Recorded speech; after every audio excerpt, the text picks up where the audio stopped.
जिस पौष के महीने में भीष्म पितामह को बाणों की सैया पर सुलाया गया था और उस बाणों की सैया पर पड़े रहकर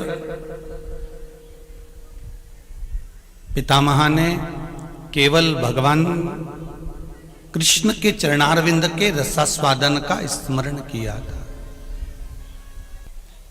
ऐसे पुनित पावन महीना पौष महीने के अंतर्गत अपन भी भगवान देवाधिदेव महादेव की पावन कथा का रसास्वादन कर रहे हैं। शिव महापुराण की कथा को श्रवण कर रहे हैं। ये शिव की ही कृपा है।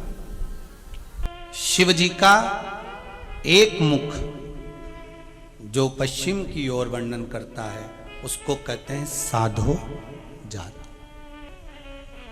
ये भगवान के बालक भाव को दर्शा देता है, भगवान के निर्मल भाव को दर्शा देता है, साधो जात। दूसरा जो उत्तर की ओर भगवान का मुख है उसको वामदेव कहते हैं। ये विकारों का नाश कर देता है। तीसरा दक्षिण की ओर जो मुख भगवान का है उसको अघोर कहा गया। अघोर ये सिद्धि प्रदान करने वाला। महाराज जो पूर्व की ओर भगवान का मुख है, जो भगवान नित्य स्मरण की ओर, देखो एक अघोर रूप भगवान शिव ने जो लिया था ब्रह्मा जी के सामने, ब्रह्मा जी को जो वर्णन किया था कि इस रूप का दर्शन ब्रह्मदेव तुम करो और फिर सृष्टि का निर्माण करो, वो अघोर रूप कोई साधारण नहीं था, सिद्धता का सुख प्रदान करने वाला। एक बात और अपनी जिंदगी में उतार कर रखिए, शंकर जी के मंदिर में जब आप एक लोटा पानी चढ़ाते हो तो यह मत सोचना कि शंकर जी के 5 मुख का हमें दर्शन करना है। हमें शंकर जी का 5 मुख वाला मंदिर में जाना है, हमें शिव जी के 5 मुख का दर्शन करना है, हमें शंकर भगवान के इन मुखाग्रविंद का दर्शन। हमारे भीतर यह भाव प्रकट होना चाहिए कि हम जिस शिवलिंग पर जल चढ़ा रहे हैं, आप आपके घर के पास में, आपके मंदिर में, आपके घर के नजदीक में जो शिवालय हो, आपके घर के पास में जो शंकर जी का मंदिर हो, आप तो उस मंदिर में चले जाओ। और कभी कभी अगर कोई बहुत जरूरी बात करना हो शिव जी से और मंदिर में भीड़ ज्यादा हो, तो जो मंदिर एकांत में हो, जहां कोई नहीं जाता हो, वहां तुम पहुंच जाओ।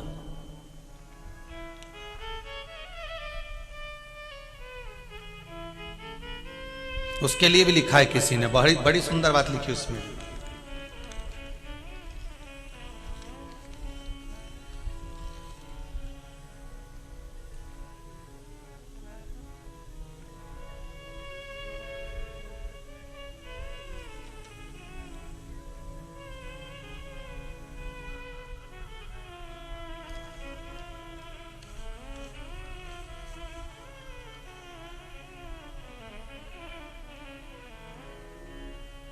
एक पत्र में लिखा है गुरुजी, श्रीमती विनीता संतोष जी चौरसिया, चौरई जिला छिंदवाड़ा मध्य प्रदेश से हैं।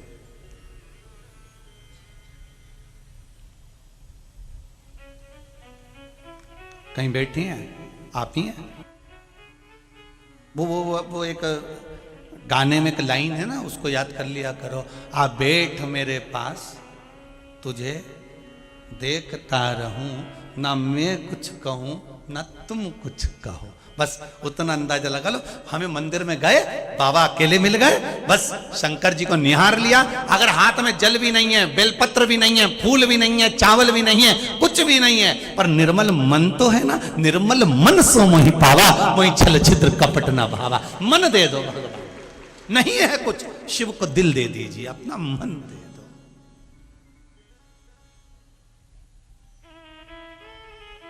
भगवान को अपना हृदय दे दो।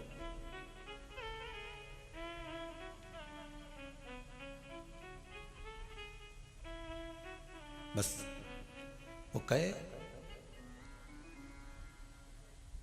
तूने ऐसा डमरू बजाया, तूने ऐसा डमरू बजाया, मेरा दिल हर लिया, ओ भोलेनाथ ये क्या कर दिया, ओ भोलेनाथ। भगवान से जाकर बस मन दे दो, हृदय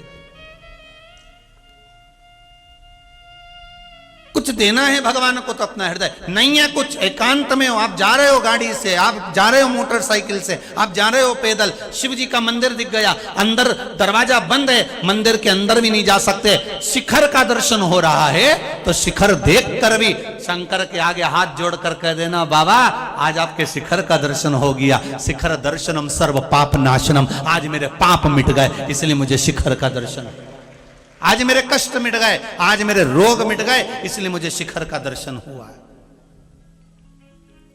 बहुत उत्तम महाराज, पूर्व का मुख तत्पुरुष कहलाया। महाराज जो अपनी आत्मा का सुख प्रदान करने, और महाराज ऊर्ध्व मुख ईशान कहलाया। ऐसे जो भगवान शंकर के जो 5 मुख हैं, ये पंचानंद भगवान शिव को जो कहा जाता है, इनके जो नेत्र हैं 5 जगह से नेत्र से केवल 3 या 5 नेत्र से देवाधिदेव महादेव नहीं देख रहे हैं, एक मुख पर 3 नेत्र हैं तो 5 मुख पर 15 नेत्र हैं। 15 नेत्र से अगर भगवान निहार रहे हैं, 15 नेत्र से मेरा शंभु अगर देख रहा है, 15 नेत्र से मेरा ओघड़दानी अगर आपके सम्मुख में है, तो जरा विचार करिएगा कि 15 नेत्रों से देखकर हमारे कितने कितने विकारों को वो नष्ट भी कर रहा है, तो हमको सुख का भान भी कराते जा रहा है, हमको आनंद की अनुभूति भी कराते जा रहा है।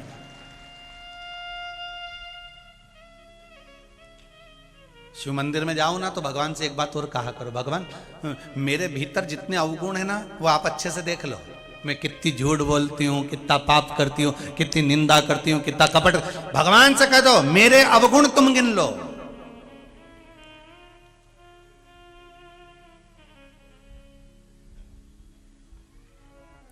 फिर भी अगर मान लो अवगुण देख भी लिए तो भी तारना तो आप ही को है। अगर नाथ देखोगे अवगुण हमारे, अगर नाथ देखोगे अवगुण हमारे, तो भव से कैसे हम लगेंगे पारे,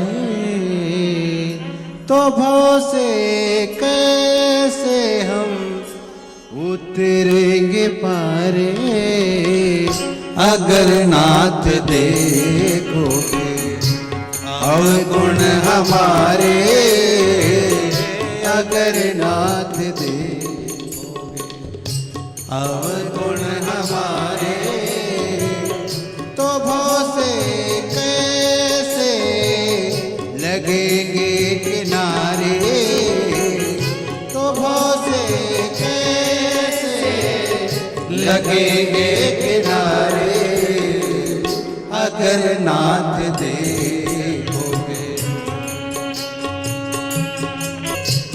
हमारे लिए क्यों देर लगाई, हमारे लिए क्यों देर लगाई, हमारे लिए क्यों देर लगाई, हमारे लिए क्यों देर लगाई, गना अनामी गजामिल को, गना की अजामिल को उतारेंगे पारे, अगर नाथ देखोगे अवगुण हमारे, अगर नाथ देखोगे अवगुण हमारे, अगर नाथ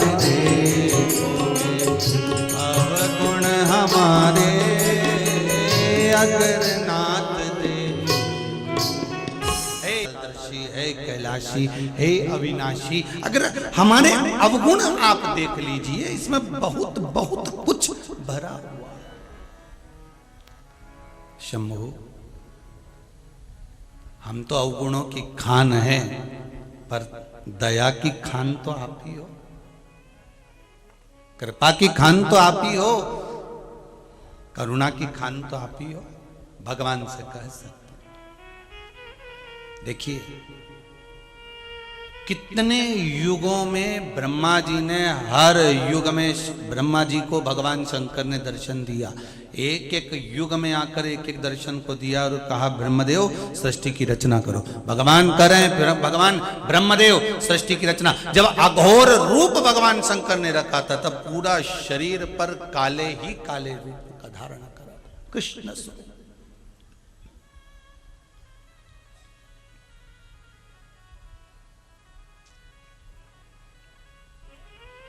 शिव महापुराण कहती है,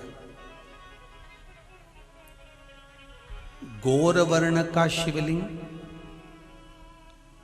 कृष्ण वर्ण का शिवलिंग। बहुत बहुत ध्यान देना, आज कथा निकली है त्रिनेत्र शिव महापुराण में, तो अच्छे से समझ लो।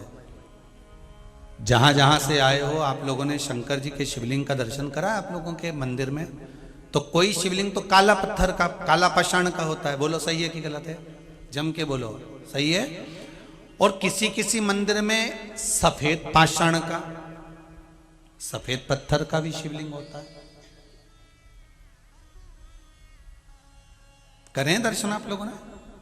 कहीं काला पाषाण का है, काले पत्थर का है, कहीं श्वेत पत्थर का है,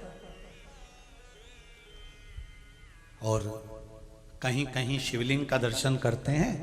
जैसे नर्मदा जी के जल से जो शिवलिंग प्रकट होते हैं, कंकर शंकर नर्मदा के, तो उसका जो स्वरूप होता है वो चित कबरा सा होता है। करें दर्शन? जहां लगे आपको कि हमने ये वाला दर्शन नहीं करा, कभी नर्मदा जी का शिवलिंग का जो दर्शन करेंगे, नर्मदेश्वर महादेव का दर्शन करेंगे, नर्मदा जी के जल में से जो शिवलिंग प्रकट होते हैं उसका दर्शन करोगे, तो वो आप शिव मंदिर में जाकर देखेंगे तो उसमें लेहर मिलेगी, उसमें पानी की आकृति या चारों तरफ रिंग या कोई राउंड बना हुआ, कहीं कोई निशान बना हुआ, कोई चंद्र बना हुआ, कोई स्वरूप बना हुआ, कोई सूरज बना हुआ। ऐसा नर्मदा जी में से जो कंकर निकलता है उसमें आप रूप आकृति रहती है।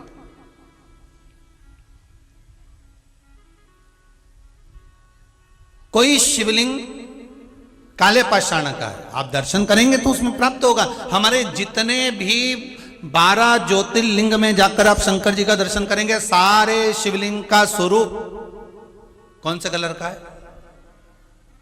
काला, कृष्ण वर्ण का। महाकाल दादा को देख लो, मल्लिकार्जुन दादा को देख लो, चाहे विश्वनाथ दादा को देख लो, चाहे आप त्र्यंबक दादा को देख लो, चाहे आप जहां मर्जी पड़े वैद्यनाथ दादा को देख लो, नागेश्वर दादा को देख लो। आप जहां देखोगे ना दादा को, वो दादा आपको उसी स्वरूप में मिलने वाले।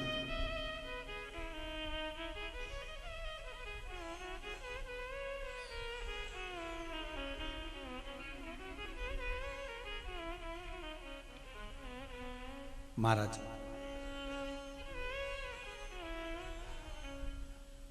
केवल 2 शिवलिंग है जो काले पारद के नहीं दिखते, काले पाषाण के नहीं दिखते। एक केदारनाथ जी और दूसरे सोमनाथ जी। सोमनाथ जी तो आप लोगों को ज्ञात भी होगा, आप लोगों ने, हमारे तो शिक्षा में हम लोग पढ़ने में आता था, तो आप लोगों ने भी पढ़ा होगा कि कुछ उपद्रवियों ने आक्रमण करा था और शिवलिंग को ले गए थे और सब करा, तो वो निर्माण फिर बाद में किया गया। इसलिए शिवलिंग का सुनी तो था काला ही, पाषाण वही था। और केदारेश्वर बाबा का जो शिवलिंग है वो काला पाषाण नहीं, वो तो एक स्फटिक की तरह, एक सुंदर नग की तरह चमकदार स्वरूप बाबा का है, सोने जैसी चमक।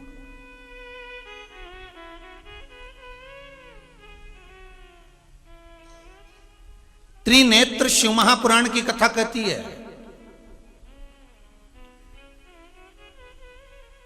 अगर काले पाषाण के शिवलिंग पर हम जल चढ़ा रहे हैं, जो काले पाषाण का शिवलिंग है, जो काले पाषाण से निर्मित किया गया है, जो काले पाषाण से बना हुआ है, अगर हम उसकी आराधना कर रहे हैं, उस पे जल चढ़ा रहे हैं, उसकी आराधना कर रहे हैं, उस पे हम जल चढ़ा रहे हैं, बेलपत्र चढ़ा रहे हैं, पुष्प चढ़ा रहे हैं, आराधना कर रहे हैं, तो ये जानकर करना कि उस काले पाषाण में, ध्यान दीजिए, ब्रह्मा भी हैं, विष्णु भी हैं और शिव भी हैं।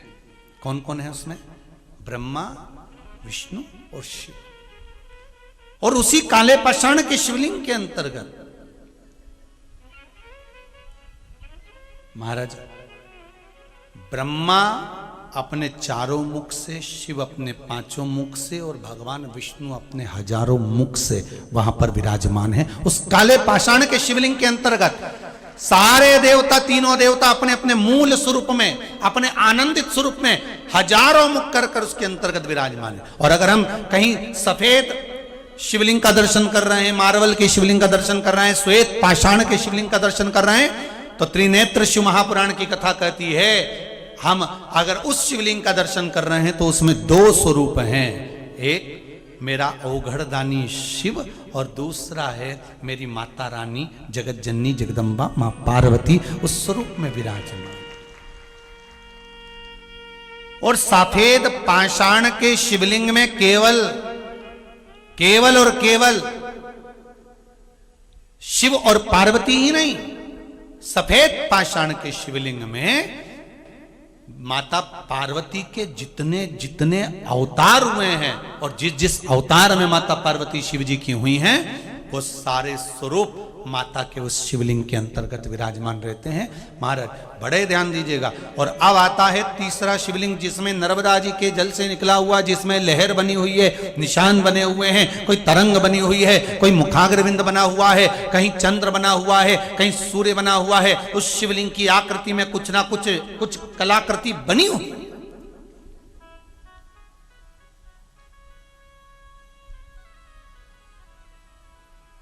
नर्मदा के उस शिवलिंग का वर्णन। और माई नर्मदे हर, कोई नर्मदा कोई साधारण है क्या? जिसमें से एक पाषाण अगर प्रकट हो रहा है, एक शिवलिंग अगर प्रकट हो रहा है, तो शिवलिंग का वर्णन किया गया। कहा इसमें शिव है,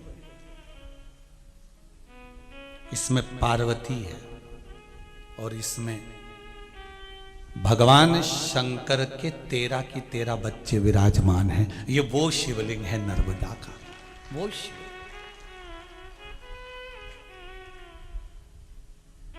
संपूर्ण शिव। बहुत ध्यान देना, पहले आपको कथा में बताया गया था, पहले कथाओं में जितनी बार कथा में कहा गया था उसका भी स्मरण कर लें। हमने कहा था ये शिवलिंग है, ये जलाधारी माता पार्वती जी का हस्त कमल है। जहां से पानी नीचे गिरता है, राइट भाग गणेश, लेफ्ट भाग कार्तिकेय, बीच में जो मोटी सी लाइन है वो अशोक सुंदरी, ऊपर से जो बूंद बूंद जल गिर रहा है शंकर भगवान की 5 लड़कियां जया, विषहरा, शामरी बारी, दौतली और देव है। पर आज कथा में जो त्रिनेत्र शिव महापुराण की कथा चल रही है, उसमें प्रथम बार अपन को यह संवाद श्रवण करने को मिल रहा है कि कौन से शिवलिंग का स्वरूप, वर्ण, कौन सा स्वरूप, किस, कोई कृष्ण वर्ण का है, कोई श्वेत वर्ण का है, तो उसका आनंद क्या, उसमें किस किस का वास है, ये हमको प्रथम बार इस कथा में श्रवण करने का सौभाग्य प्राप्त हुआ है। आपको भी और हमको, आपको भी मिल रहा है और हमको भी मिल रहा है कि कौन से शिवलिंग में कौन कौन विराजमान। महाराज अब आ जाइए, एक शिवलिंग और होता है जिसको कहते हैं स्फटिक का शिवलिंग। काय का शिवलिंग है? जम के बोलिए जरा। स्फटिक का शिवलिंग, ये किसी किसी के घर में होता है, कांच जैसा दर्शन होता है। कई लोगों के घर में स्फटिक की जगह लोगों ने कांच का नकली बना के दे दिया हो। अब करे क्या, कहलाएगा। तो स्फटिक का शिवलिंग, स्फटिक के शिवलिंग अगर ओरिजिनल है, असली स्फटिक का शिवलिंग है, कांच का नहीं, असली अगर स्फटिक का शिवलिंग है आपके घर में, तो उस शिवलिंग में महाराज भगवान देव अधिदेव महादेव, चंद्र, सूर्य और उस शिवलिंग के अंतर्गत शंकर भगवान का मूल स्वरूप तत्पुरुष भगवान विराजमान होते हैं। महाराज, और एक शिवलिंग आता है पारद का शिवलिंग, है किसी के यहां पारद का शिवलिंग है? अरे वाह, रखिए। किसी किसी जगह पर अपने को दर्शन मिलते पारद का शिवलिंग। पारद के शिवलिंग में किस किस का निर्माण, कौन कौन विराजमान है महाराज? तो शिव महापुराण की कथा कहती है पारद के शिवलिंग के अंतर्गत मेरे देव अधिदेव महादेव तो हैं, साथ में मां जगत जननी जगदम्बा भी उसके अंतर्गत विराजमान है। और पारद के शिवलिंग के अंतर्गत महाराज 64 योगनिया कुबेर जी के साथ विराजमान होती है उस पारद के शिवलिंग के अंदर।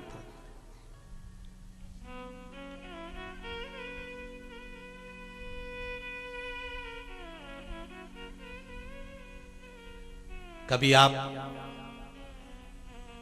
मथुरा जाएं तो मथुरा की जन्म स्थली पर, जहां पर बिरला जी मंदिर बनाए हैं बड़ा सारा, राधा कृष्ण सरकार वहां पर विराजमान है, उस मंदिर के अंदर ऊपर चढ़कर जाएंगे तो वहां पर आपको पारद के शिवलिंग का दर्शन होगा। वहां उस और कभी आप जम्मू जाएं तो वहां भी पारद के शिवलिंग का दर्शन होगा। अब आजकल तो कई मंदिर ऐसे भी हैं, हमारे इंदौर नगर में भी हैं, जहां पारद के शिवलिंग का दर्शन हो सकता है। इन शिवलिंग का स्मरण हम कर रहे हैं। अब कई लोगों को यह ज्ञात नहीं है कि कौन से शिवलिंग पर क्या चढ़ा दिया जाए कि उसका फल हमको 4 गुना मिल जाए। हम चढ़ाते जरूर हैं, आप भोजन करते जरूर हो, पर कोई डॉक्टर के पास जाओगे, डॉक्टर साहब से कहोगे डॉक्टर साहब मेरी आंखों से कम दिख रहा है, मेरी आंखों से नजर नहीं आ रहा है, मेरी आंखों में जाला पड़ रहा है, मेरी आंखों से कम कम दिखे, क्या करना चाहिए? तो डॉक्टर साहब बोलेंगे एक काम करो, तुम थोड़ा सा गाजर खाना चालू करो। अब तुम रोटी तो खाते थे, सलाद भी खाते थे, पर डॉक्टर ने कहा गाजर खा। अब तुमने गाजर खाना प्रारंभ करा, गाजर खाना प्रारंभ करा तो आंखों की ज्योति बढ़ना प्रारंभ हुई। तो कोई अगर तुम्हें कोई मार्ग बताए कि भाई भोजन तो कर रहे हो, रोज कर रहे हो, पर किस पदार्थ से हमारे शरीर को क्या लाभ मिलता है, ये कोई ज्ञानी, कोई डॉक्टर बता सकता है, कोई गुरुजन बता सकता है।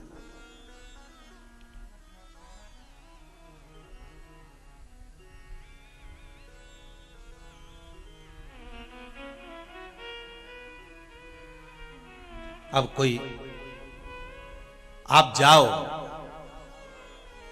और कोई से जाकर कहे कि महाराज हमें बताओ कि पारद का शिवलिंग है तो हम उस पर क्या चढ़ा दें कि हमारी मनोकामना पूरी हो जाए। सफेद शिवलिंग है तो उस पर हम क्या चढ़ाएं कि हमारी मनोकामना पूर्ण हो जाए। काले पाषाण का शिवलिंग है तो हम क्या चढ़ाएं कि हमारी मनोकामना पूर्ण हो जाए। स्फटिक का शिवलिंग है, हम क्या चढ़ाएं कि हमारी मनोकामना पूर्ण हो जाए। मां नर्मदा के जल से निकला हुआ नर्मदेश्वर शिवलिंग है, हम उसे क्या समर्पित कर दें कि हमारा कार्य सिद्ध हो जाए।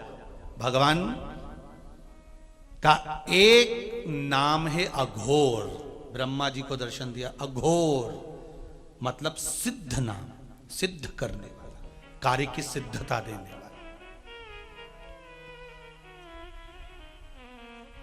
और बहुत ध्यान से सुनना भाई, नवेगांव वालों, फिर कहूंगा, अगर दिल में कोई बात है और आपकी वो कामना पूरी नहीं हो रही, बहुत प्रयास कर लिया आपने, कामना सिद्ध नहीं हो रही, एक लोटा जल, एक जल का पात्र लीजिए, उस जल के पात्र को लेकर उसमें थोड़ा सा लाल चंदन डालकर बेलपत्री के वृक्ष के नीचे और देवाधिदेव महादेव को चढ़ाना प्रारंभ कर दीजिए।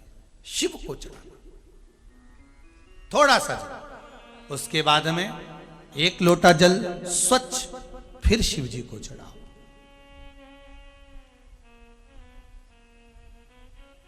प्रयास करो बेलपत्री मिले, उस बेलपत्री पर लाल चंदन तीनों पत्तियों पर लगाकर लाल चंदन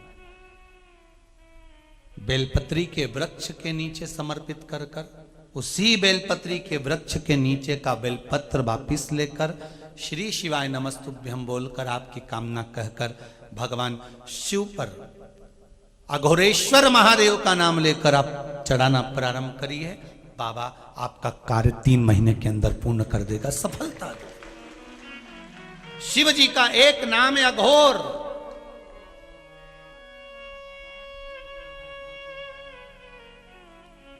ईश्वर, तत्पुरुष, शिव का एक भगवान शिव ओघड़दानी त्रिकालदर्शी कैलाशी अविनाशी शिव कह रहे हैं। शंकर की कथा कर रही है, ओघड़दानी त्रिकालदर्शी कैलाशी का चरित्र कह रहा है कि आप जिस शिवलिंग में पूजन करने के लिए जा रहे हो, जिस शिवलिंग का आप आराधना करने जा रहे हो, उसका स्मरण आपकी चित्तवृत्ति में होना चाहिए कि हम किस शिवलिंग में पूजन कर रहे हैं और वहां जल चढ़ाने पर हमें किस किस चीज की प्राप्ति हो, हमें क्या क्या मिल रहा है, हमें क्या क्या प्राप्त हो रहा है। तो काले पाषाण के शिवलिंग में कौन कौन है, जरा जम के बोलिए। ध्यान आया कि नहीं आया? कौन कौन है उसमें? ब्रह्मा,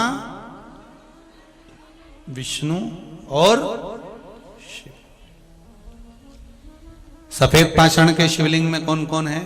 शिव, चंद्र, सूर्य और मां जगत जननी मां आद्य शक्ति, माता का स्वरूप उसमें है। नर्मदा जी के शिवलिंग में कौन कौन है? संपूर्ण शिव जी का परिवार, संपूर्ण। स्फटिक के शिवलिंग में भी चंद्र सूर्य सब विराज। भारत के शिवलिंग में मां आद्य शक्ति, शिव, 64 योगनिया और कुबेर उसी के अंतर्गत विराज। शिवलिंग। अब एक शिवलिंग और होता है, कईयों के घर में पुराने समय से चले आ रहा है। कौन सा शिवलिंग है? तो कहा महाराज जी हमारे यहां तो पीतल का शिवलिंग है किसी किसी के यहाँ? जरा हाथ उठाओ जरा। है? अब देखो कितने लोगों के यहाँ। अगर कथा रह जाती, छूट जाती तो आपको लगता कि ये शिवलिंग का कोई महत्व गुरु जी ने नहीं बताया है। पीतल का शिवलिंग। और पीतल के शिवलिंग का वर्णन किया है महाराज। उस शिवलिंग के अंतर्गत भगवान देवाधिदेव महादेव स्वयं नवग्रह देवता के साथ में, धातु के जितने शिवलिंग होते हैं, धातु के जो भी शिवलिंग हो, चांदी का, सोने का, आदि जितने शिवलिंग धातु के होंगे, सारे शिवलिंग के अंतर्गत भगवान शंकर नवग्रह देव के साथ में, उनकी अर्धांगिनियों के साथ में, उनके कुल के साथ में विराजमान होते हैं। हमारे जो पुराने लोग हैं ना, पुराने जो घर के बुजुर्ग लोग हैं, जो पुराना शिवलिंग रखते थे पीतल का, कोई ऐसे ही नहीं रख देते थे कि आप लोगों में, आप लोग तो सोचे कि नहीं साहब हमारा पीतल का शिवलिंग है, हम तो इसको हटा देंगे, ना भारत का शिवलिंग या पत्थर का शिवलिंग या पाषाण का शिवलिंग या स्फटिक का शिवलिंग लेकर आएंगे। तो ये बात तब छोड़ दो। आपके घर में जो शिवलिंग है, आपके घर में जो शिवलिंग विराजमान है, आप तो उसकी आराधना करो। ब्रह्मदेव से कहकर भगवान शंकर ने सृष्टि खंड को आगे बढ़ाया, सृष्टि की रचना करना प्रारंभ करा। जब ब्रह्मा जी सृष्टि की रचना करने के लिए प्रारंभ हुए, तब देवता इतने प्रसन्न हुए कि ब्रह्मा जी और भगवान शंकर का गुणगान गाने लगे। जैसे ही गुणगान करने लगे तो भगवान शंकर के जो आनंद भाव में रहने वाले गंधर्व थे, जो भगवान शिव की भक्ति का आनंद सुख प्रदान करते थे, वही तुमरुका जी आज शंकर भगवान के भजन का नाद कर रहे हैं। शिव जी के 5 मुखों का वर्णन तुमरुका जी ने करना प्रारंभ करा। बहुत ध्यान देना महाराज इस कथा को। सारे मंदिरों में शिव जी के साथ में माता पार्वती है, केवल एक काशी के विश्वनाथ, जिनके मंदिर में पार्वती जी की जगह, पार्वती जी के सम्मुख में मां अन्नपूर्णा है। कौन सी माता है? अन्नपूर्णा।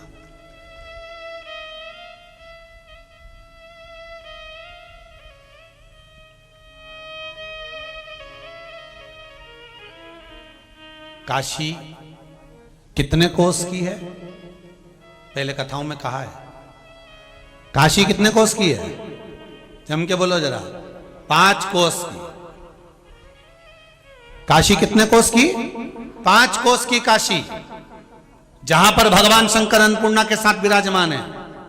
सारे मंदिरों में माता पार्वती के साथ काशी विश्वनाथ भगवान शंकर विराजे हैं। केवल काशी की भूमि पर, काशी के अंतर्गत, उस काशी की पावन धरा पर, मां गंगा के घाट पर शंकर भगवान अन्नपूर्णा के साथ विराजमान है। उसका कारण समझना कि काशी 5 कोस की और शंकर भगवान अन्नपूर्णा के साथ विराजमान है, तो क्या शिवजी ने अन्नपूर्णा के दरवाजे पर भिक्षा मांगी?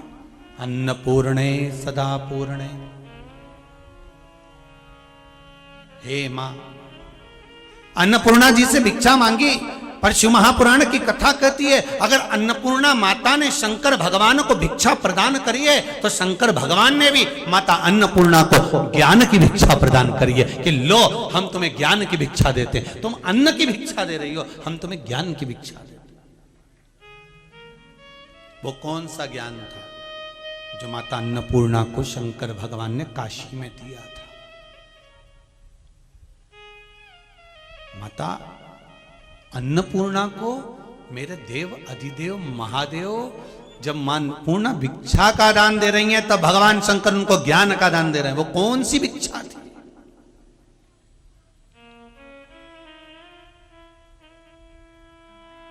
वो कौन सी भिक्षा?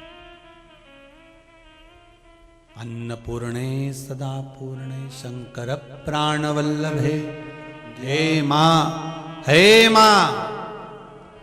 शिव कह रहे हैं भिक्षाम देई, पर माता अन्नपूर्णा ने भिक्षा दे दी। अन्नपूर्णा जी ने कहा, बाबा रुको, आप हमें अगर कुछ दे रहे हो तो हमने सुना है जो देता है और जो लेता है, तो लेने वाला कुछ तो देकर जाता है। तो शंकर जी ने अन्नपूर्णा जी से कहा, आपको क्या चाहिए वो बताओ, आपको क्या दिया जाए? आज के जमाने में अगर हम किसी भिक्षुक को, किसी भिखारी को रुपया दे दें, अब वो दरवाजे पे खड़ा है और तुमने उसको 1 रुपया दे दिया, तो उसको तो गुस्सा आ जाता है। बताओ, 1 रुपया दिया, अपशब्द कह जाता है। बल्कि अगर किसी को कुछ दिया जाए, किसी को तुमने रोटी दी, कम्बल दिया, सामान दिया, तो उसको क्या चाहिए कि वो तुम्हारे को आशीर्वाद देकर जाए कि भैया बहुत अच्छा करा, आपने मुझे ये दे दिया, अच्छा हुआ मैं भूखा था, आपने मुझे भोजन दे दिया, अच्छा हुआ आपने ये कर दिया। तो वो गुणगान गाए कि आपने मुझे ये दिया है, आपने मुझे ये प्रदान किया। तो शिवजी कह रहे हैं कि मांगो, क्या चाहिए? अन्नपूर्णा जी कहती हैं, बाबा हमने आपको भिक्षा दी है, आप भी कुछ भिक्षा में दे दीजिए, आप भी कुछ भिक्षा दे दीजिए। क्या चाहिए? बोलो बोलो, क्या दिया है? तो अन्नपूर्णा महारानी ने संपूर्ण विश्व के कल्याण के लिए शिव जी से, उनके जो 5 अवतार हुए हैं, उनने जो ब्रह्मा जी से सृष्टि की प्रकरण को आगे बढ़ाने का क्रम कहा है, उसको सुनना चाहा है। माता अन्नपूर्णा कर रही है, भोलेनाथ आप अपने अवतार के कारण बता दीजिए, आपके अवतार के स्वरूप बता दीजिए। हमारे हिंदू धर्म में एक नियम रहा है पहले से, माताएं जब पूजन करने बैठती है ना, कोई सा भाई करवा चौथ का व्रत करती है, तीज का व्रत करती है, दूज का व्रत करती है, छठ का व्रत करती है, सप्तमी का, अष्टमी का, जो भी व्रत माताएं करती हैं, जब माताएं व्रत करती हैं तो 2-4 मोहल्ले की माता उनके साथ बैठकर उसकी कहानी पढ़ती है। बोलो सही है कि गलत है? कहानी बोलती हैं कि कहानी बोलो। जैसे चतुर्थी का व्रत करा तो एक बहू ने कहानी बोली, एक सास ने कहानी बोली, कहानी बोलती है। ये कब से चालू हुआ? जब अन्नपूर्णा जी ने शंकर भगवान से कहा कि मुझे ज्ञान की भिक्षा दो, मुझे भी कुछ सुना दो।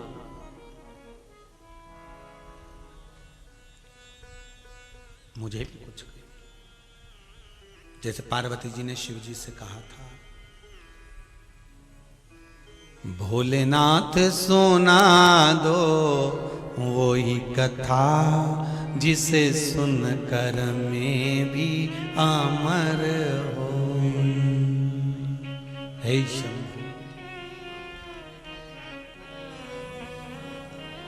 हे शंकर, ऐसी कथा मुझे भी सुना दो।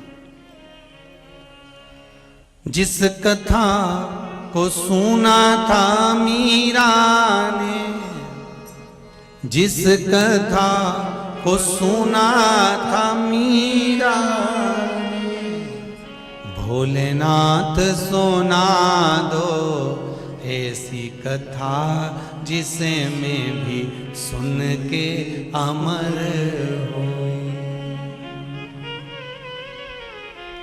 शंभु, वो कथा मैं भी सुनना चाहती हूँ, वो मैं भी श्रवण करना चाहता हूँ।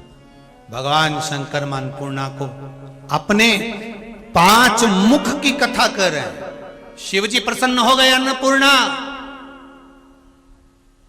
मेरा वर है तुझे, प्रत्येक घर में, रसोई घर के अंदर तू सदा विराजमान रहेगी, प्रत्येक घर में तू विराजमान रहेगी। बहुत ध्यान देना इस कथा पर। शिव जी अन्नपूर्णा से करें, तुमने मुझे भिक्षा का दान दी, मैंने तुम्हें ज्ञान का दान दिया। और सुनो अन्नपूर्णा, प्रत्येक घर में, तुम रसोई घर में सदा विराजमान रहोगी। अन्नपूर्णा रसोई घर में, अन्नपूर्णा जी कह रही हैं कि मुझे स्थान क्यों दे रहे हो, रसोई घर में ही मुझे स्थान क्यों दिया। अन्नपूर्णा महारानी को रसोई घर में स्थान क्यों दिया। तब शंकर भगवान ने कहा, अन्नपूर्णा जहां पर रस का भंडार होगा, पूरे परिवार के लिए जहां भोजन का निर्माण होगा, तू वहां पर बैठी रहेगी। तो जो ज्ञान मैंने तुझे दिया, तू उस भोजन में वो ज्ञान प्रदान करेगी। जितने लोग ग्रहण करेंगे उनकी बुद्धि संवर जाएगी। जहां से निर्माण हुआ वहीं से बुद्धि संवार दी जाए। जहां से निर्माण हुआ है वहीं से बुद्धि को संवारा जाए। अन्नपूर्णा प्रसन्न हो गई। अन्नपूर्णा जी के हृदय में सुख समाहित हो गया। अन्नपूर्णा जी के हृदय में आनंद समाहित हो गया। ये प्रसंग को तुमरुका जी ने देवलोक में गा दिया। ध्यान दीजिएगा, यही 5 मुख के प्रसंग को तुमरुका जी ने देवलोक में गाया। और जो तुमरुका जी ने गाना चालू करा, इतने में तो देवऋषि नारद का आगमन हो गया।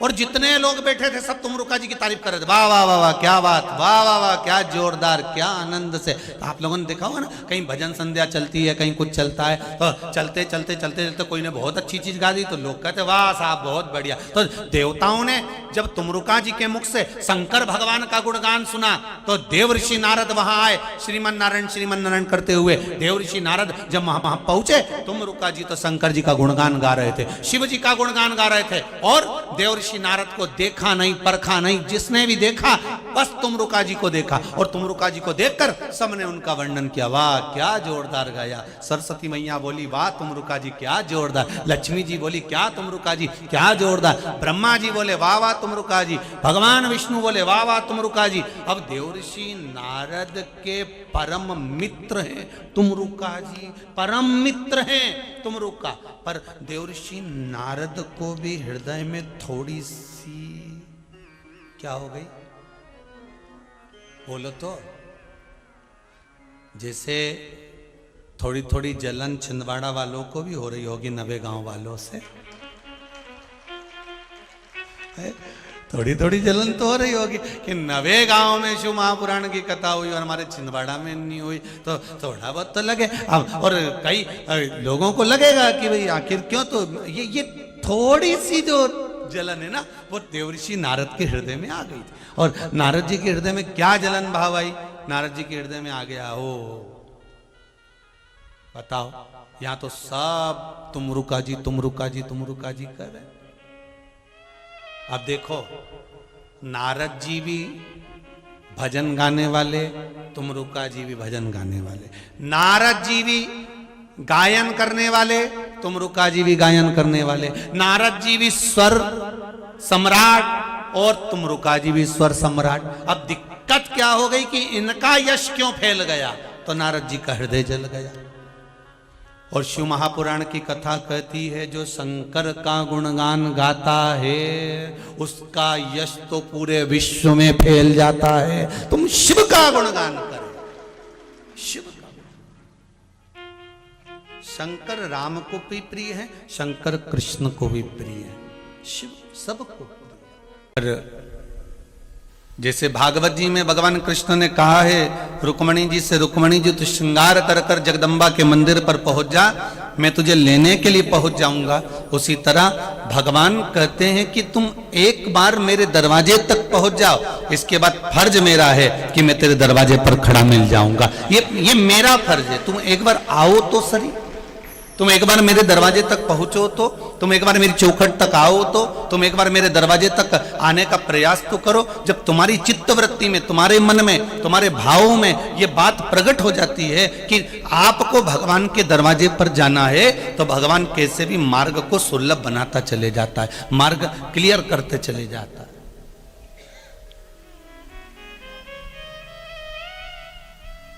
भगवान आपको उस मार्ग की ओर बढ़ाते चले जाता है।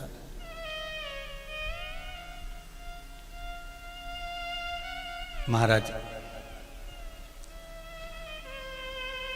एक बात पहले खरगोन की कथा में भी कही, इंदौर की कथा में भी कही, आज नवेगांव की कथा में भी कह रहे हैं कि मान लो अगर कोई मार्ग हमको सूझे ना, कोई मार्ग हमको अगर समझ में नहीं आए, हमको कोई राह मिल ना पाए, तो प्रयास करिए कि आप शंकर भगवान के मंदिर का मार्ग पकड़ लो, शिव के दरवाजे का मार्ग पकड़ लो।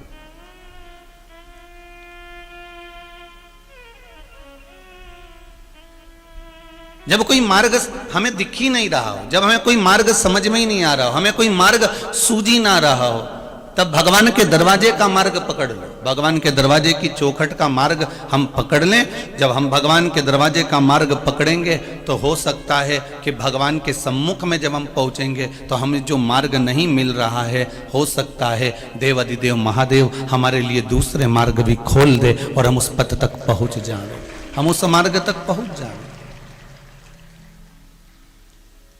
तेरी कृपा बिना न हिले एक भी अणु, लेते हैं श्वास तेरी कृपा से तनु तनु। हे गंगाधार मुक्ति द्वार ओमकार तू, ओमकार तू। आयो शरण तिहारी शंभु तार तार तू। जब कोई मार्ग ना सूझे, जब हमें कोई मार्ग दिख ही ना रहा हो, जब हमें कोई मार्ग नजर ना आ रहा हो, जब हमें कोई मार्ग सूझ ना रहा हो, तब उस परमात्मा के मार्ग पर चलो।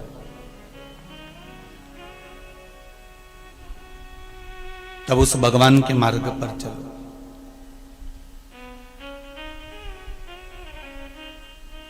महाराज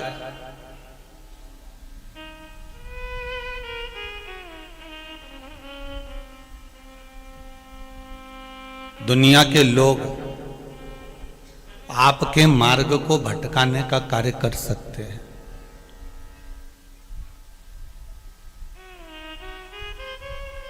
दुनिया के लोग आपके मार्ग को भटकाने का काम कर सकते हैं, पर मेरा देव अधिदेव महादेव और एक मेरा जीवन में मेरा राम, मेरा कृष्ण, मेरा शिव, मेरा देवता और सतगुरु और माता पिता, सतगुरु और माता पिता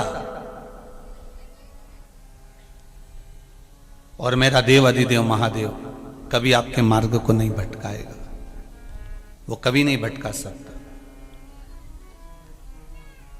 वो आपका मार्ग सुलभ रखता है, वो आपको भटकने नहीं देता कि आपको इस मार्ग से हटना है या इस मार्ग से जाना है। आप अगर परमात्मा के मार्ग को पकड़े हुए हो, आप अगर भगवान के मार्ग को पकड़े हुए हो, आप सतमार्ग को पकड़े हुए हो, तो परमात्मा, हाँ हो सकता है कि थोड़ा अच्छे लोगों की भगवान परीक्षा जरा ज्यादा लेता है। अच्छे से सुन लेना रे नवे गांव वालों, बहुत अच्छे से सुन लो।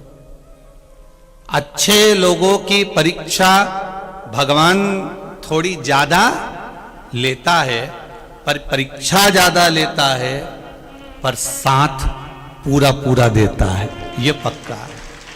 वो परीक्षा ज्यादा लेता है पर साथ पूरा पूरा देता है। और बुरे लोगों को भगवान देता बहुत है। ये जो झूठ बोलने वाले होते हैं, कपट करने वाले होते हैं, बेईमानी करने वाले होते हैं, छल करने वाले होते हैं, प्रपंच करने वाले होते हैं, इनको भगवान देता बहुत है, पर भगवान साथ नहीं देता। अच्छे लोगों की परीक्षा ज्यादा लेगा, कष्ट ज्यादा मिलेगा, तकलीफ ज्यादा मिलेगी, पर साथ मेरा शंभु हर पल, हर घड़ी, हर क्षण देगा। और बुरा जो व्यक्ति होता है उसके पास संपदा ज्यादा होगी, धन वैभव सब कुछ बढ़ जाएगा, पर मेरा शंभु साथ नहीं दे पाएगा, उससे दूर होता चले जाएगा। भगवान उसके करीब नहीं आ पाएगा, उससे दूरी बना लेगा।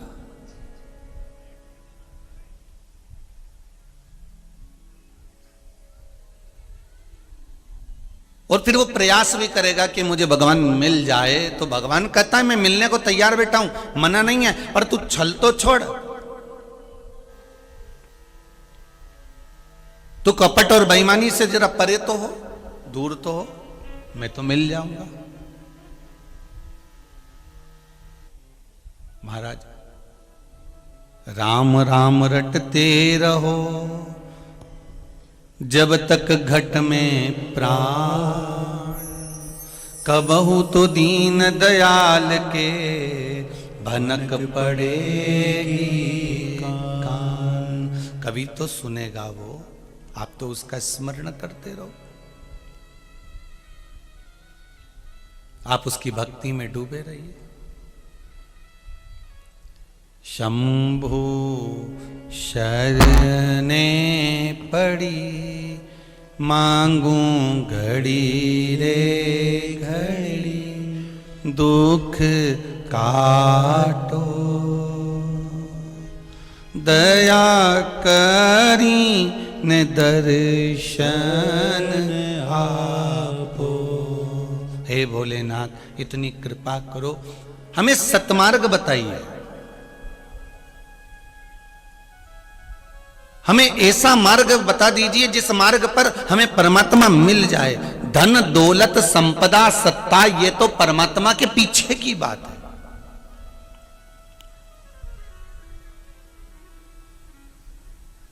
जब आप भगवान के मार्ग पर चलोगे, जब आप भगवान के पथ पर चलोगे, तो ये विश्वास मानकर चलना कि भगवान धन भी बहुत देगा, संपदा भी बहुत देगा, सत्ता भी बहुत देगा, वैभव भी बहुत देगा, यश और कीर्ति भी बहुत देगा। देखो एक भाव आया है, किसी का पत्र आया है, बड़ा सुंदर बात लिखी उसमें।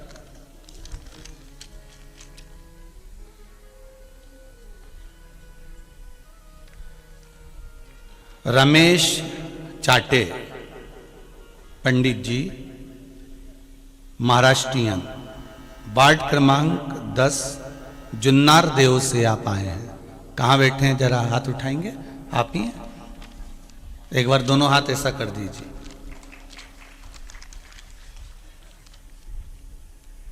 आपने पत्र में लिखा है,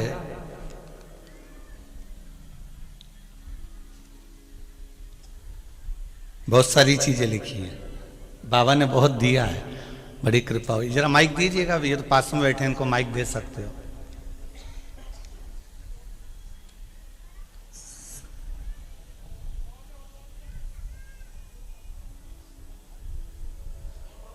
दूर होते तो माइक नहीं देते, पर पास में बैठे हो तो कोई बात नहीं। जी क्या नाम है आपका? आनंद करिए। क्या नाम है?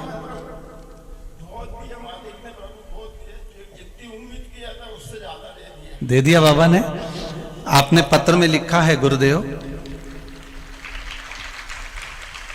31/1/2021 को, मतलब जनवरी के महीने में 2021 को कुबेरेश्वर धाम आया था।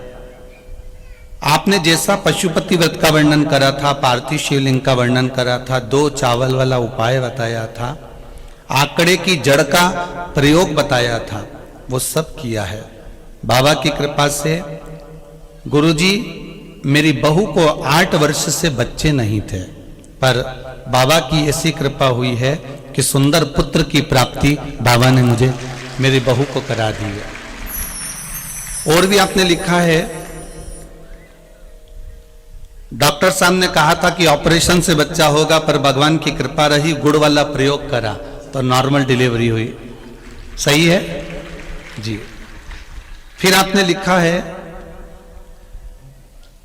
गुरुजी जैसा जैसा उपाय शिव महापुराण की कथाओं में टीवी पर सुनते रहे, वैसा वैसा करते रहे, तो दीपावली पर बेटे ने आईसर ट्रक ले लिया है और घर के बाजू में एक फ्लैट भी खरीद लिया है। सही है? ये आपने पत्र में लिखा है। दिया बाबा ने सब।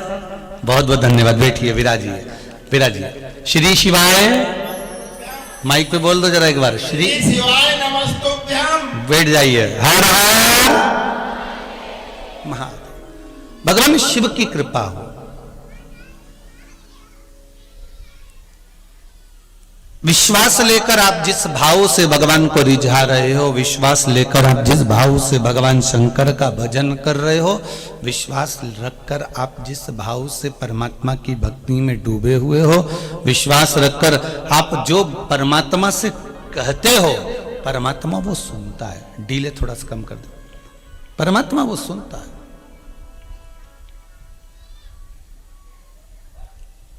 आप विश्वास तो रखो।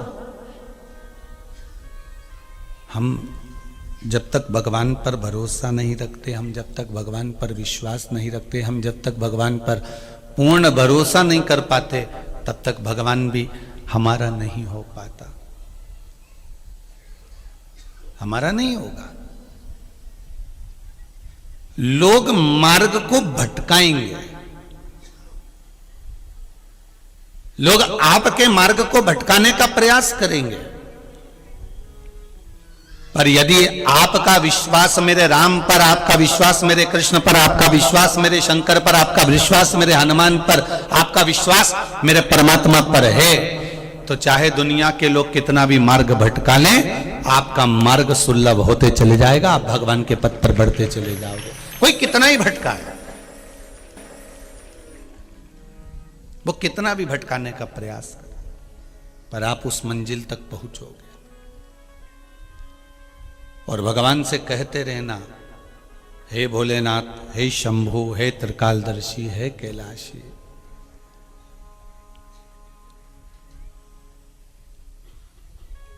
वो कहे ना, भोले तेरा साथ न छूटे रे, छूट जाए संसार, प्रभु तेरा साथ न छूटे रे। संगी छूटे, साथी छूटे, सब कोई छूटे रे।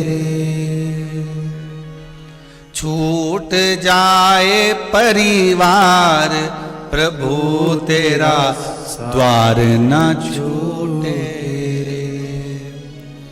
हे भगवान, हे भोलेनाथ, हे ओघड़ी, हे त्रिकालदर्शी, हे कैलाशी, हे अविनाशी, बस इतनी कृपा करो कि आपका साथ बना रहे, आपका संग बना रहे, आपका साथ ना छूटे।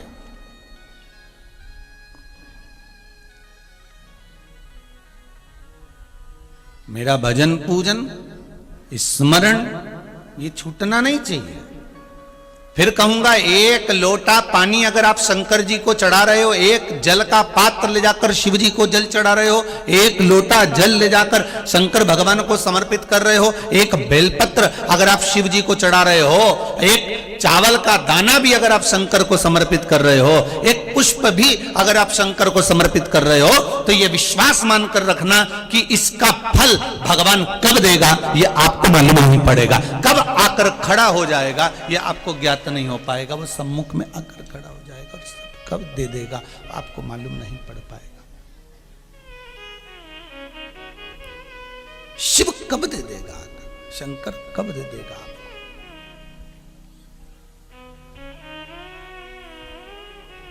बाबा उघड़दानी कब दे देगा।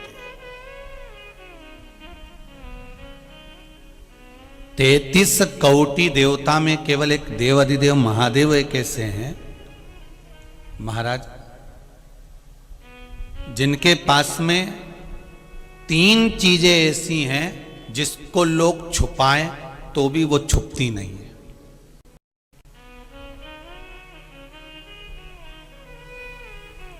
और अगर आज छुपा भी दी तो 2 दिन में वापस मालूम पड़ जाएगा कि क्या छुपाया।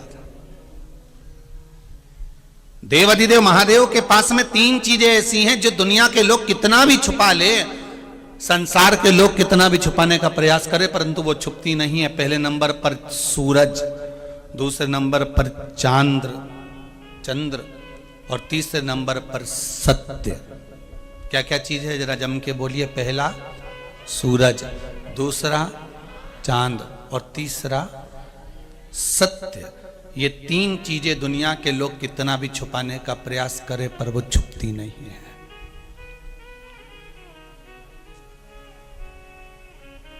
सत्य को कितना भी दबा लो, सत्य को कितना भी छुपा लो, सत्य छुपेगा क्या। भगवान ब्रह्मदेव भगवान शंकर के शिवलिंग का शीश देखने के लिए गए और शीश देखने के लिए भगवान ब्रह्मदेव गए और ब्रह्मा जी ने शीश देखा। शीश देखने के लिए जब जाते गए नहीं मिला। जब केतकी के पुष्प को साथ में लिया, गौ माता को साथ में लिया, गाय और केतकी के फूल को लेकर आए और भगवान विष्णु के सामने शंकर जी के शिवलिंग के सामने कहते हैं कि ये गौ माता सत्य बोल रही है, ये केतकी का फूल सत्य बोल रहा है कि ब्रह्मा जी को सिर मिल गया। पर ब्रह्मा जी को शीश नहीं मिला था, ब्रह्मा जी तो झूठ बोल रहे थे।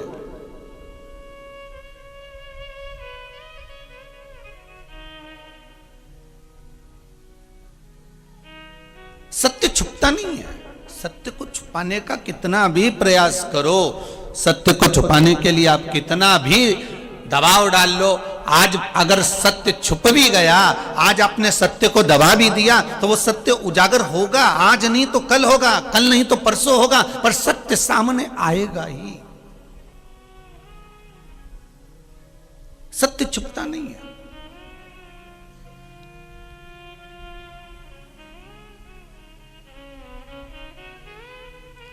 सूरज की किरणों को कितना भी छुपाने का प्रयास कर लो, सूरज की किरणों को कितना भी दबाने का प्रयास कर लो, पर वो सूरज की किरणें कितना भी दबाना पर उसकी किरण प्राप्त होगी जरूर। अरे सूर्य देवता के सामने कोहरा छा जाता है, बादल छा जाते हैं, तो भी सूर्य अपनी किरणों को कहीं ना कहीं प्रकाशित कर ही देता है।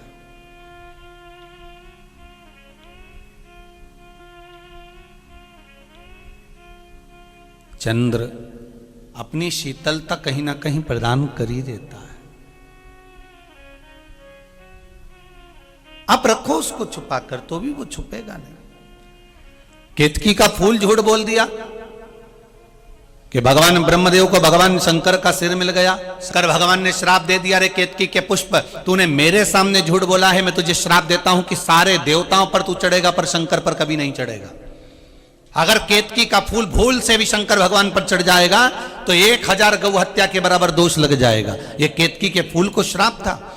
गाय ने कहा कि ब्रह्मा जी को सिर मिल गया तो भगवान शंकर ने गौ माता से भी कहा तू गौ माता है, जगत की मां कहलाती है, जगत के लोग तुझे माता कहते हैं और तू जगत की मां होकर झूठ बोलती है,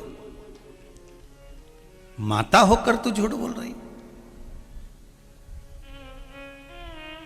तेरा पूरा शरीर पूज्य होगा, पर जिस मुख से तूने झूठ बोला है वो तेरा मुख अपूज्य होगा। तेरा मुख अपूज्य है।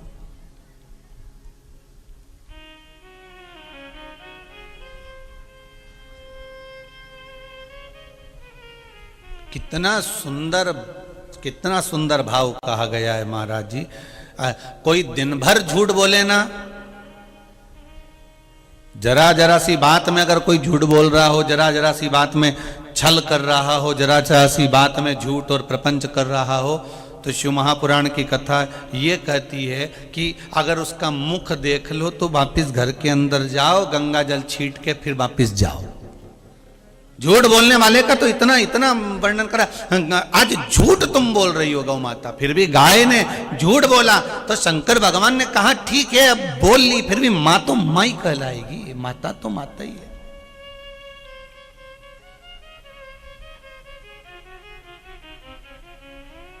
ब्रह्मा जी भी झूठ बोले,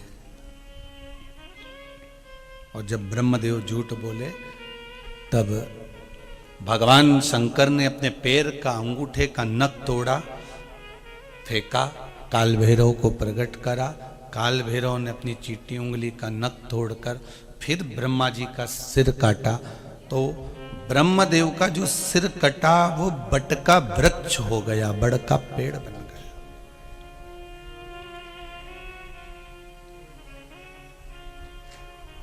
एक सत्य ब्रह्मदेव नहीं बोल पाए। आपसे निवेदन है, जितने भी नवे गांव के हों चाहे बाहर से आए हुए हों, जीवन में अगर आपने शंकर जी की भक्ति को प्राप्त करा है, शंकर जी का भजन कर रहे हो, शिव का स्मरण कर रहे हो, शंकर के नाम का जाप कर रहे हो, शिव भक्ति में अगर आप डूबे हुए हो, तो प्रयास करना कि दिन भर में एक बार हम सत्य का जीवन जी।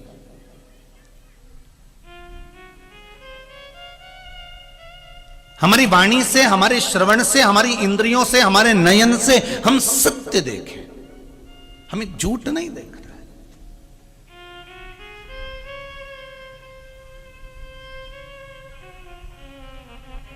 सत्यम शिवम, जम के बोलो, सुंदरम। शंकर जी की कथा कहती है शिव को सत्य प्रिय है, जिसके जीवन में सत्य आ गया उसके जीवन में शिव मिल गया, और शिव मिल गया तो जीवन खुद ही सुंदर बन गया। जैसे अभी आदरणीय महाराष्ट्र वाले जो पंडित जी बोल रहे थे कि गुरुदेव, ये महाराष्ट्र से आए हुए महाराष्ट्रियन पंडित जी कह रहे थे कि गुरुजी हमने तो शिव जी की आराधना करी, हमने तो शंकर का भजन करा, हमने तो शिव का स्मरण करा, पर शंकर ने क्या दिया ये बाबा जानता। आपने तो केवल भजन करा है, आपने तो केवल स्मरण करा है, आप तो केवल श्री शिवाय नमस्तुभ्यम, आप तो केवल मंत्र का जाप कर रहे हो, आप तो केवल एक लोटा पानी चढ़ा रहे हो, आप तो केवल एक बेलपत्री शिव को समर्पित कर रहे हो, आप तो एक चावल का दाना शंकर को समर्पित कर रहे हो, आप तो केवल एक पुष्प शिव को समर्पित कर रहे हो, पर शंकर क्या तुमको दे रहा है ये आपको ज्ञात होगा, स्वयं मालूम पड़ेगा कि आपने शंकर का जो भजन करा है, शिव का जो स्मरण करा है, शिव भक्ति जो धारण करी है, उसका फल क्या मिला, ये आपको ज्ञात होगा।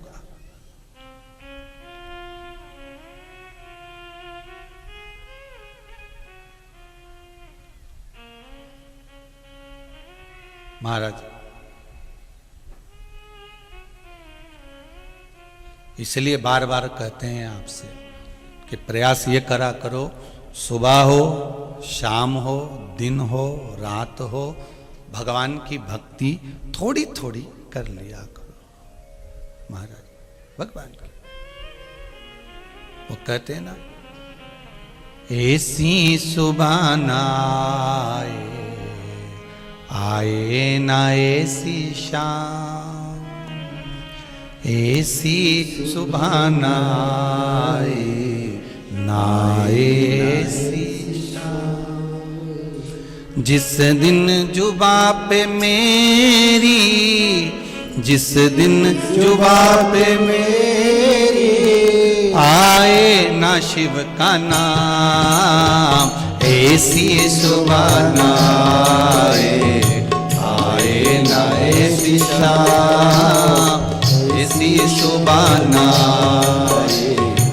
आए न ऐसी शाम, जिस दिन जुबां पे मेरी सब गाइए, जिस दिन जुबां पे मेरी आए न शिव का नाम, ऐसी सुबह न आए न ऐसी शाम, ऐसी सुबह न आए न ऐसी शाम। जय हो।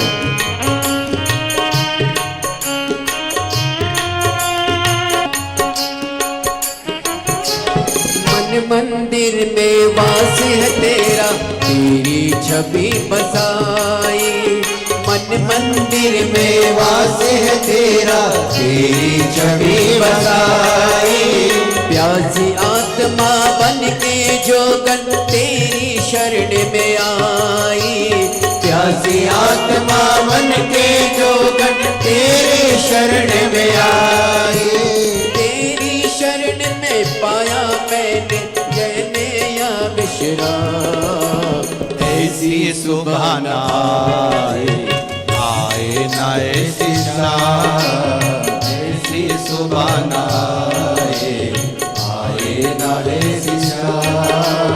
जिस दिन जुबां पे मेरी, जिस दिन जुबां पे मेरी आए ना शिव का नाम, ऐसी सुबह न आए ना ऐसी शाम।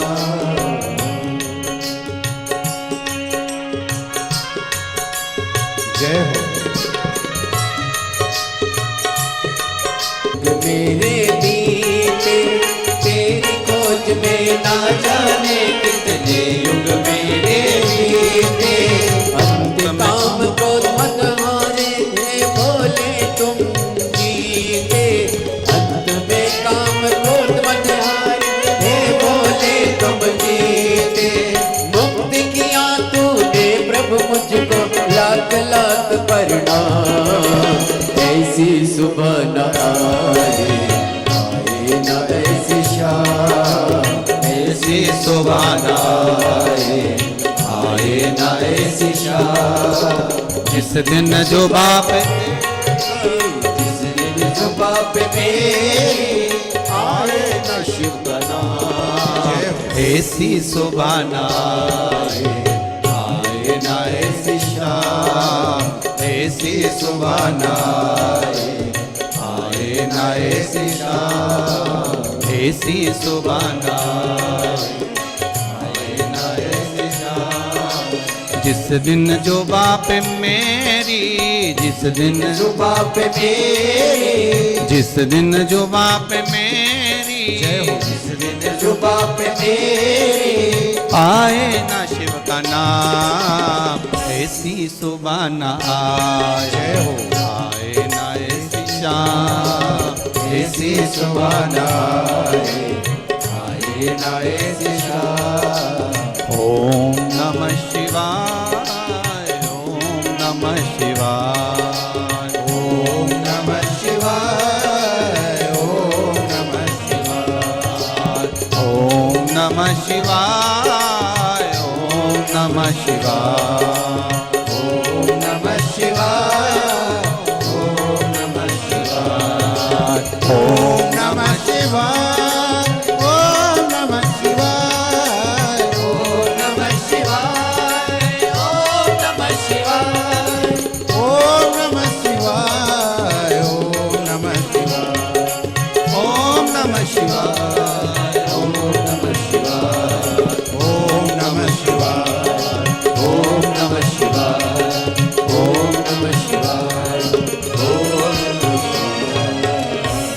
हर हर महादेव, ऐसी सुबह नाए नाए ऐसी शाम, जिस दिन जुबां पे मेरी,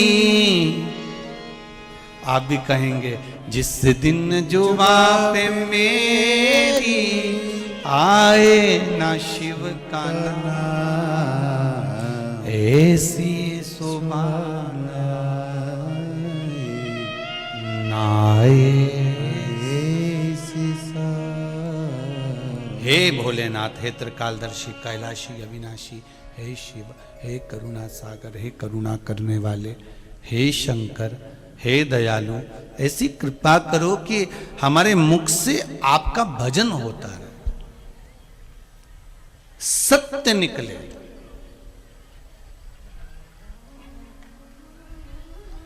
सत्य निकलेगा तो शिव मिलेगा ना, और शिव मिलेगा तो जीवन तो वैसे ही सुंदर हो जाएगा। सत्य ही तो निकलना है।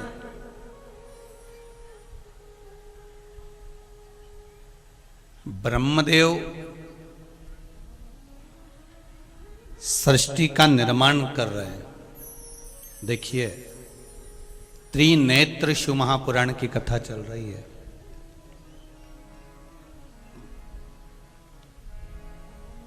त्रिकालदर्शी, कैलाशी, अविनाशी शिव के 3 नेत्रों का वर्णन।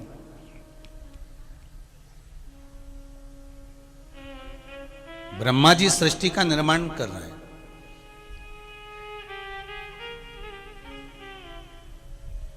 एक बार भगवान शिव ब्रह्मदेव से कह चुके हैं कि आप सृष्टि का निर्माण करो। इस सृष्टि को आगे बढ़ाना आपका काम है। माता पिता का काम कितना है? बच्चों को दुकान लगाकर दे दी, और दुकान लगाकर पिताजी ने दे दी कि ये दुकान लगा दी, अब तुम्हारे को अब इसमें आगे बढ़ाना तुम्हारा काम है। बोलो सही है कि गलत है? अब इसको आगे बढ़ाना ये तुम्हारा काम है, तुम इसको बढ़ाओ।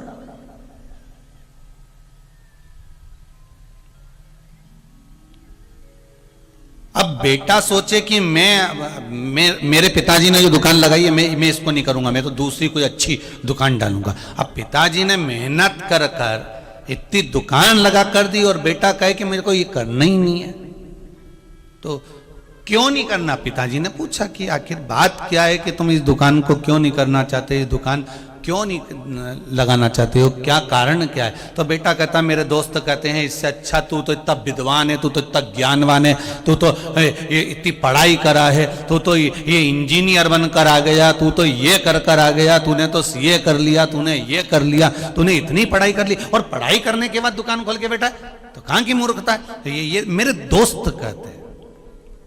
तो पिताजी कहेंगे ना कि पहले दोस्तों को तो बुला के ला घर पे, एक बार एक नारियल उसको चढ़ा दूं, पहले उसको एक नारियल चढ़ाने के बाद फिर दुकान चालू करेंगे। रहेगा जीवन। ये केवल एक साधारण मनुष्य के जीवन में नहीं होता।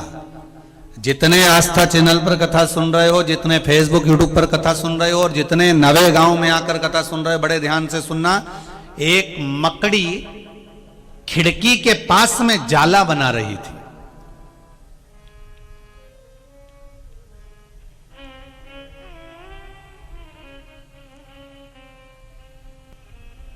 इतने में चिड़िया उड़ते उड़ते आई और खिड़की पर बैठी, और बैठकर चिड़िया ने कहा मकड़ी से, क्या कर रही हो मकड़ी? मकड़ी कर रही है घर बना रही हूं, जाला बना रही हूं। ये जाला बन जाएगा तो इसमें कोई फंसेगा तो मैं अपना पेट भर लूं। अच्छा, चिड़िया ने कहा, अरे मकड़ी तुझ में अक्ल नहीं है बिल्कुल भी, कहां जाला बना रही है? जम के हवा चल गई ना तो तू भी नीचे न जाला भी नीचे। अब मकड़ी ने आधा जाला तो बना लिया था। मकड़ी ने चिड़िया की बात मानी, तो बिल्कुल सही कह रही है, मैं यहां नहीं बनाऊंगी। अब आधा छोड़ दिया, फिर चली गई दरवाजे के पास। अब मकड़ी ने दरवाजे के पास जाला बनाना चालू करा। अब मकड़ी जब दरवाजे के पास जाला बनाने लगी तो इतने में वहीं से एक बिल्ली निकल के जा रही थी, और बिल्ली ने देख लिया मकड़ी को। मकड़ी ने आधा जाला बना लिया था। अब आधा जाला मकड़ी ने बना लिया तो बिल्ली ने कहा, मकड़ी, अरे ओ मकड़ी। मकड़ी बोली, क्या है, क्या कर रही हो?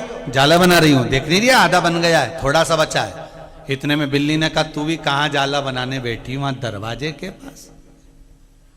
अगर कोई दरवाजा बंद कर देगा तो कोई अंदर आने वाला ही नहीं है, फिर तेरी जाले में फंसेगा कौन? बनाना है जाला तो कहीं अच्छी जगह बना, जहां काम आ जाए। मकड़ी ने आधा जाला वहां छोड़ दिया, फिर गई कहीं, फिर दीवार पे बनाने लगी। तो दीवार पे जैसी जाला बनाया, इतनी देर में वहां पर एक मेंढक आ गया और मेंढक आकर बोला, क्या कर रही हो मकड़ी?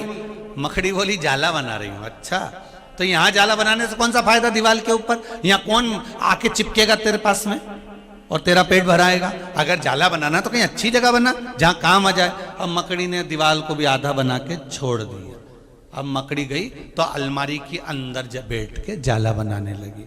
जैसी अंदर अलमारी के जाला बनाने लगी, इतनी देर में फिर उसी समय पर एक चींटी आ गई और चींटी ने आकर कहा, क्यों रही मकड़ी, क्या कर रही है? मकड़ी कहने लगी, तुझे दिख नहीं रहा जाला बना रही हूं? अरे मकड़ी, तू भी पागल है, जाला भी बना रही तो अलमारी के अंदर बना रही है, दरवाजा बंद कर देंगे तेरे को क्या मिलने वाला? इसलिए जाला बना तो कहीं अच्छी जगह बना। मकड़ी सुबह से लगी जाला बनाते बनाते, आधा आधा आधा आधा बना बना बना बना, इतनी थक गई कि आखिरी में मकड़ी के मुख से ना राल गिले ना जाला बने, ना राल ना जाला। उसी समय पर, उसी समय एक तोता उस मकड़ी के पास आया और तोते ने मकड़ी से कहा, मकड़ी अब कहां जाला बनाओगी? मकड़ी कहने लगी, अब तो मुझ में दम ही नहीं है जाला बनाने की, अब मैं जाला बना ही नहीं सकती, मैंने बहुत प्रयास कर लिया, बहुत बहुत प्रयास करा, कहीं यहाँ बनाया कहीं वहाँ बनाया, आधा आधा आधा आधा सब जगह जाला बनाती रही। अब तो मैं जाला बनाने की मेरे में कैपेसिटी नहीं रही, अब मेरे में दम नहीं रही है, अब मैं जाला बना सकूं, ये मुझ में हिम्मत नहीं है।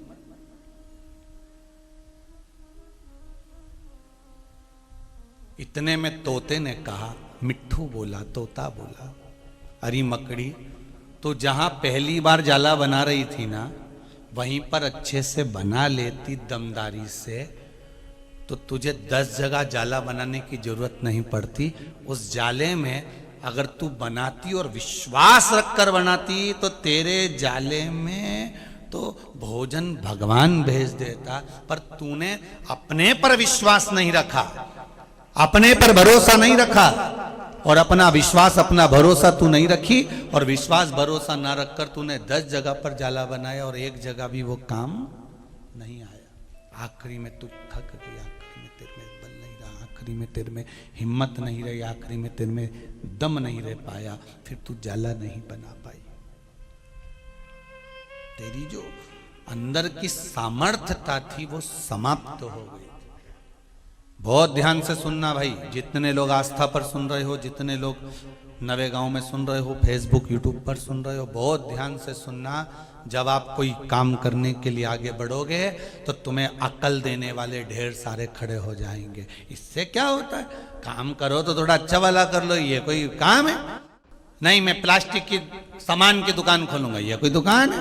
मैं पान की दुकान खोलूंगा, ये कोई दुकान है? मैं कपड़े का काम करूंगा, कपड़े का काम दुनिया के लोग कर रहे हैं, कितने बेचारे परास्त होकर बैठ गए, कितना घाटा खा गए, तो क्या जरूरी है कि तू भी घाटा खाएगा? पान की दुकान खोलूंगा तो मुझे घाटा लग जाएगा, कोई जरूरी है कि तुझे घाटा लगेगा? कपड़े की दुकान खोलूंगा तो ये हो जाएगा, उसकी दुकान खोलूंगा तो ये हो जाएगा। तुम्हें डराने वाले, धमकाने वाले, तुमको हराने वाले, तुमको नीचे दबाने वाले ढेर मिलेंगे जब तुम आगे बढ़ोगे, और कहते फिरेंगे कि ये मत करना, ऐसे करने से ऐसा हो जाएगा, ऐसे करने से ऐसा हो जाएगा, ऐसे करने से ऐसा हो जाएगा। लोग डराएंगे, धमकाएंगे, तुमको अनेक तरह से परास्त करने का प्रयास करेंगे, पर विश्वास अपने आप पर और विश्वास मेरे देवाधिदेव महादेव पर रखना पार कर देगा। भरोसा उस पर रखिए, विश्वास उस पर रखिए, मिलेंगे लोग। गेहूं बोने जाओ, फसल बोने जाओ, सोयाबीन बोने जाओ, कपास बोने जाओ, मिर्ची बोने जाओ, अगर खेती करने भी जा रहे हो खेती करने भी जा रहे हो तो भी लोग कहेंगे, अरे कहाँ का बीज बो दिया तूने, बीज अच्छा वाला बोना था, ये तो उगेगा ही नहीं, ये तो लगेगा ही नहीं। खेती वालों को लोग कहते थे, कहाँ का बो दिया तूने, क्या कर रहा है? वो कहे, नहीं मैं आंवले की फसल ले रहा हूँ, नहीं मैं गन्ने की फसल ले रहा हूँ, नहीं मैं गेहूं की, कौन सा बीज बोया, ये वाला? अरे कहाँ ये वाला बीज बोया, वो लगेगा ही नहीं। तो उसको कह देना मैंने तो बो दिया ना, किसके भरोसे बोया, जम के बोलो, उसके भरोसे। खेती बुआई मैंने तेरे नाम की, खेती बुआई मैंने तेरे नाम की, मेरे भरोसे मत छोड़ना। हे भोलेनाथ, ये मत सोचना कि मेरी है, मैंने तो तेरे भरोसे पर खेती बुआई है। ये परिवार, ये मकान, ये जमीन, ये जायदाद, ये दुकान, ये प्रॉपर्टी, ये धन, ये दौलत, ये संपदा, ये सत्ता सब आपकी है। मैं तो केवल एक निमित्त मात्र हूं, केवल एक निमित्त, मैं केवल एक निमित्त हूं, इससे ज्यादा कुछ नहीं। तू ही मेरा सेठ है, तू ही साहूकार है, ब्याज पे ब्याज मत जोड़ना, प्रभु जी मोरी लागी लगन मत छोड़ना। आप विश्वास रखकर किसी भी कार्य को करो।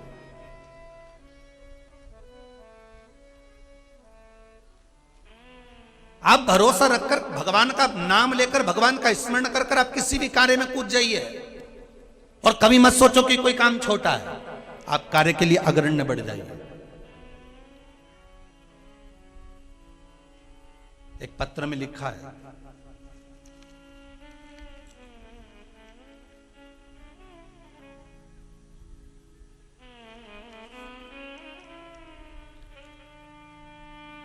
कुंवारी मोल श्री चोरे छिंदवाड़ा से आई हैं। कहां बैठी हैं, जरा खड़े होंगे, दोनों हाथ हिला दो बेटा। आपने पत्र लिखा है, गुरुजी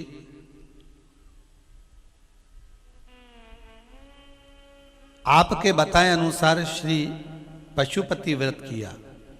और गुरुदेव पत्र में लिखा है, जब मंदिर जाते हैं, जब पूजन करने जाते हैं, तो कई लोग ऐसे मिलते हैं जो हमको देखकर हंसते भी हैं कि इतनी पढ़े लिखे आज की पीढ़ी के लोग। आप ही का नाम है बेटा, जरा हाथ।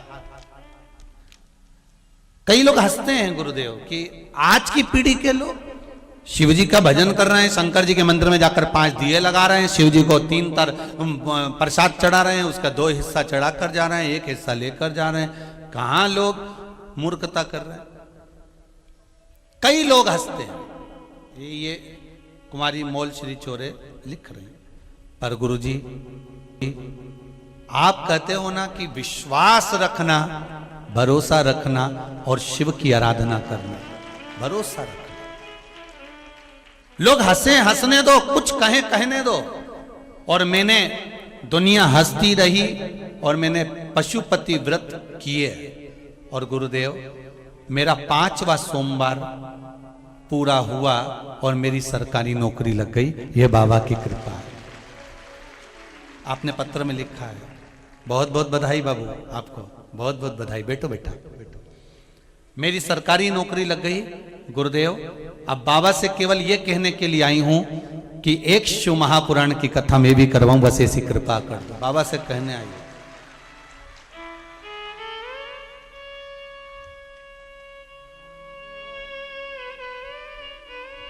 हराएंगे लोग। आप शंकर जी के मंदिर में जल चढ़ाने जाओगे तो लोग हंसेंगे, आप शिव जी के मंदिर में पशुपति व्रत करने जाओगे तो लोग हंसेंगे। बता दिया होगा सीहोर वाले महाराज ने, कुछ कह दिया होगा सीहोर वाले महाराज ने। आप शंकर जी के मंदिर में चावल चढ़ाने जाओगे तो लोग हंसेंगे, फूल चढ़ाने जाओगे तो लोग हंसेंगे, पुष्प चढ़ाने के लिए जाओगे तो हंसेंगे। पर मेरा निवेदन है, मेरा हिंदू धर्म आज अगर भगवान की ओर बढ़ रहा है तो इससे बढ़कर कोई गौरव नहीं हो सकता, इससे बढ़कर कोई गौरव नहीं हो सकता। मेरा हिंदू धर्म का बच्चा बच्चा, एक एक बालक, एक एक बालिका, हिंदू धर्म का एक एक छोटा छोटा बच्चा भी अगर शंकर जी के मंदिर में जा रहा है, शिव की आराधना करने जा रहा है, तो उससे बढ़कर कोई गौरव नहीं है। हाँ, दुनिया के लोग जैसे आप पर हंसते हैं, दुनिया के लोग वैसे हम पर भी हंसेंगे। दुनिया के लोग जैसे आप पर उंगली उठाते हैं, दुनिया के लोग हम पर भी उंगली उठाते हैं। पर डरना नहीं है। मकड़ी जाला अगर एक ही जगह बना लेती तो वो भी सफल हो जाती, केवल दुनिया के कहने पर उसने जाले चेंज कर दिए। आधा बनाया, आधा बनाया, आधा बनाया, छोड़ दिया। हमें नहीं घबराना। आप दुकान खोल रहे हो, शंकर के भरोसे पर खोल लो। आप शिव जी का नाम लेकर जो काम करोगे, मेरा ओ घड़दानी स्वयं आकर आपको साध लेगा, स्वयं आकर करेगा। क्या सोचना। ये एक पत्र और बड़ा सुंदर लिखा, देखिए।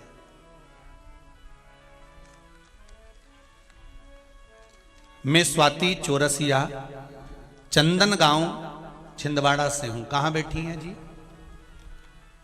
आप ही हैं? दोनों हाथ हिला दीजिए। आपने लिखा है बहन कि गुरुदेव, मेरी 2 महीने की बेटी की आंख से लगातार जल गिर रहा था। आंख से आंसू निकलते जा रहे थे। डॉक्टरों को दिखाया, उन्होंने ऑपरेशन का कह दिया कि ऑपरेशन कराओगे तब जाकर वो 2 महीने की बच्ची के आंख से आंसू बंद होंगे। गुरुदेव, बड़ी दुखी हो गए हमारे घर के लोग, बड़ी चिंता में पड़ गए।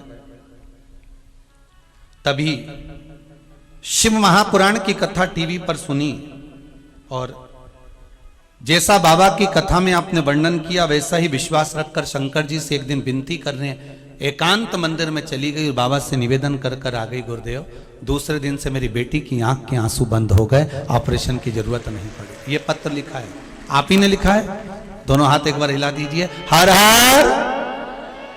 बैठ जाओ बहन, बैठ जाओ। बाबा की कृपा हो, अगर विश्वास पक्का है, भरोसा अगर दृढ़ है शंकर के प्रति, आपकी विश्वास और आपका भाव प्रबल है, तो ये मानकर चलना कि शंकर आपके हर सुख में भी है तो शंकर आपके हर दुख में भी खड़ा हुआ है, वो सामने आकर खड़ा हुआ है, सम्मुख में। और फिर कहूंगा, नवेगांव वालों के तो भाग्य जगे हैं साहब, ये किस्मत से शंकर जी यहां आ गए। नवेगांव वालों के तो भाग्य जगे हैं, साथ में आप लोगों के भी भाग्य जगे हैं। अगर शंकर की कथा में इस पंडाल में बैठकर, शंकर के धाम में बैठकर अगर आप इस कथा को श्रवण कर रहे हो, टीवी के सामने बैठकर, मोबाइल पर, फेसबुक पर अगर कथा सुन रहे हो, तो ये विश्वास रखकर सुनना कि बाबा इतनी कृपा करना, करुणा करना कि बाबा जिस कामना से मैं कथा सुन रही हूं, मेरी वो मनोकामना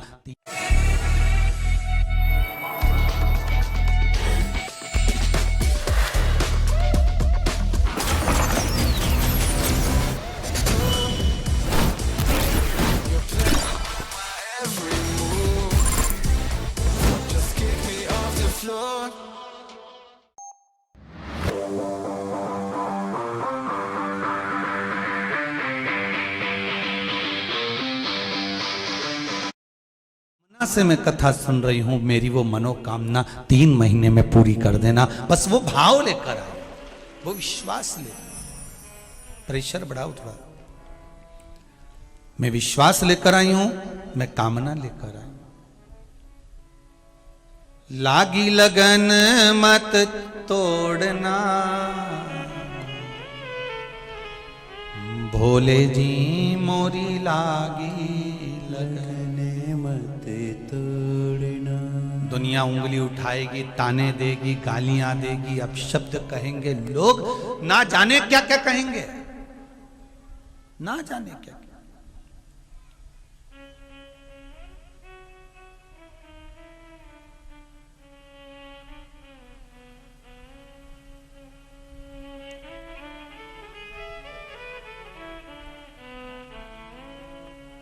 कोई कहेगा तुम ये गलत कर रहे हो, कोई कहेगा तुम ये सही कर रहे हो। तुम तो भगवान के भरोसे पर करना कि मैंने तेरे भरोसे पर करा है, मैंने तेरा विश्वास रखकर करा, तेरा भरोसा रखकर। ब्रह्मा जी से भगवान शिव कह रहे हैं कि तुम सृष्टि की रचना करना प्रारंभ करो। शंकर भगवान केवल कोई सतयुग के नहीं है, शंकर भगवान त्रेता युग के नहीं है, शंकर भगवान इस द्वापर युग के नहीं, शंकर भगवान कलयुग के देवता नहीं। शिव महापुराण कहती है ना जाने कितने कितने युग निकल गए, सारे देवता तो बाद में थे, पे सबसे पहले मेरा देव अधिदेव महादेव था। ना जाने कितने युग निकल गए, ना जाने कितने।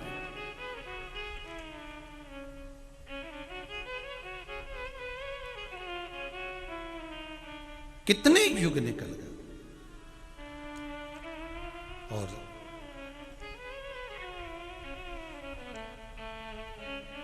शिव कथा कह रही, हर युग में भगवान शंकर ने ब्रह्मा जी को ज्ञान उपदेश दिया है। हर युग में भगवान शंकर ने अपना एक स्वरूप का दर्शन ब्रह्मदेव को दिया है।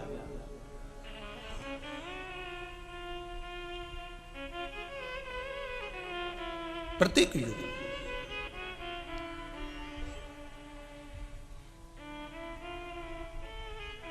महाराज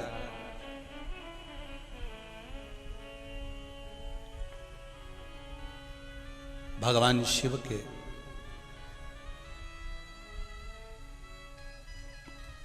पांच मुख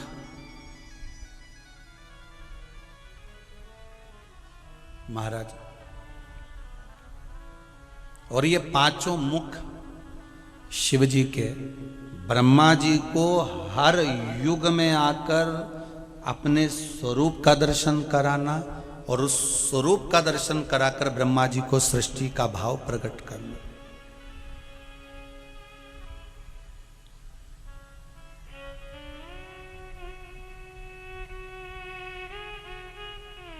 महाराज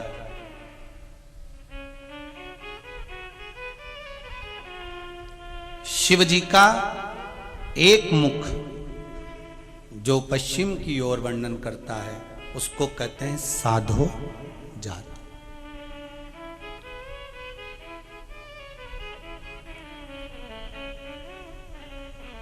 ये भगवान के बालक भाव को दर्शा देता है, भगवान के निर्मल भाव को दर्शा देता है, साधो जात।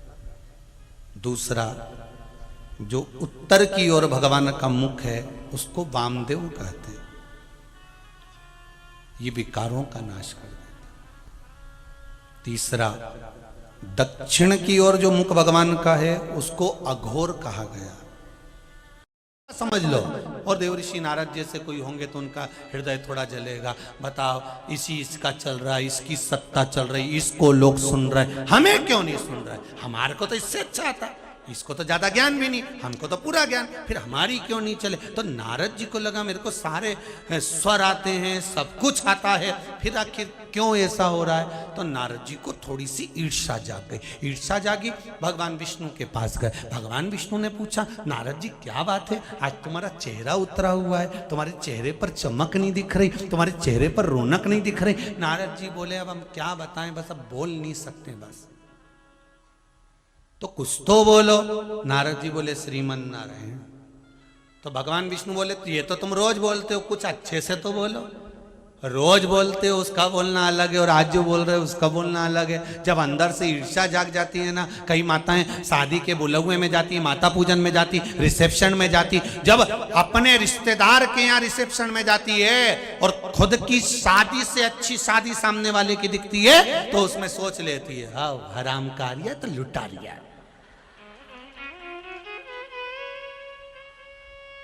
और तूने अपने छोरा छोरी की शादी में लुटाया तो तेरे यहाँ आराम का नहीं आया, पर दूसरे के यहाँ तो आराम का आ रहा तो लुटा। नारद जी बोले अब क्या बताएं, सब लोग तुमरुका जी की तारीफ कर रहे हैं, हमारी तो कोई करता ही नहीं है। भगवान ने कहा एक काम करो, पहले तुम जाके अच्छे से स्वर सीखो, संगीत सीखो। स्वर सीखो, संगीत? देवऋषि नारद ने कहा आपको मालूम नहीं, मैं तो कुछ स्वर जानता हूँ, सारे संगीत जानता हूँ। ये दिख नहीं रही मेरे हाथ में वीणा ने करताल, वीणा करताल नहीं दिख रही? तो नारद जी से भगवान विष्णु ने कहा ऐसी वीणा करतार तो ढेर सारी टंगी रहती है, किसी दुकान पे चले जाओ ढोलक वाले की तो ढोलक ही ढोलक टंगी रहे, उससे के ढोलक बजा के बता तो कोई धप धप करे पर बजा के बताएगा। संगीत सीखो। देव ऋषि नारद ने कहा संगीत सीखने कहां जाऊंगा, आप बता दो। भगवान विष्णु ने कहा जाओ गणबंधु नामक उल्लू के पास जाओ।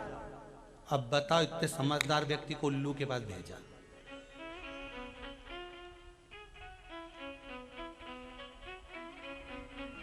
आज हम आशीष जी से कह रहे थे सवेरे जब हम पुराण पढ़ रहे थे तो हमने आशीष से कहा आशीष हमारी थोड़ी आदत में है किताबें जरा पढ़ते रहते हैं, कोई सी भी पुराण उसको निकाल लो और उसको पढ़ते रहो। तो आज जब हम नारद संहिता पढ़ रहे थे तो हमने आशीष जी से कहा आशीष सारी पुराणों को छान कर देखा पर दो चीजें बड़ी मुश्किल से मिल रही हैं। तो आशीष पूछा क्या क्या गुरुजी? हमने कहा देखो भगवान विष्णु के हाथ में जो गदा है उसका नाम मालूम है, सुदर्शन चक्र है उसका नाम मालूम है, पुष्प है उसका नाम मालूम है, पर हनुमान जी के हाथ में जो गदा रखी उसका नाम नहीं मिल रहा, और एक लक्ष्मी जी के पास जो उल्लू बैठा रहता उसका नाम नहीं मिल रहा। तुम्हें मिले ना तो हमको फोन करके बता देना कि लक्ष्मी जी के पास जो उल्लू है उसका नाम यही है। अपने घर के उल्लुओं का मत भेज देना रे। लक्ष्मी जी के पास जो उल्लू है उसका नाम चाहिए।